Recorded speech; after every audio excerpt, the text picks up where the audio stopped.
প্রিয় দর্শক, এই যে দেখেন এখানে বড় বড় মাছ আছে। 4 বছর তনে এখানের মাছ মারা হয় না, বিক্রি করা হয় না। প্রিয় দর্শক, আসলে সব কিছু মানুষের আগ্রহী বুদ্ধি দিয়ে, শ্রম দিয়ে কাজ করতে হয়। হ্যাঁ প্রিয় দর্শক, এই যে দেখতেছেন এখানে বহুত প্রকারের ফসল করা হয়েছে। আমার স্বপ্ন হলো প্রিয় দর্শক, আমি একটা নার্সারি করব। আসলে টাকার কারণে নার্সারি করতে পারতাছি না। প্রিয় দর্শক, আমি একটা নার্সারি করব। আমি যে ভিডিও করি আসলে অ্যাকচুয়ালি আমি স্বার্থের জন্য করি না।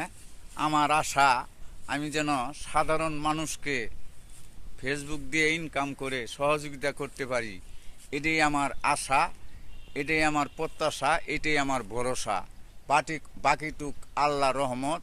প্রিয় দর্শক, আসসালামু আলাইকুম। সবাইকে ধন্যবাদ।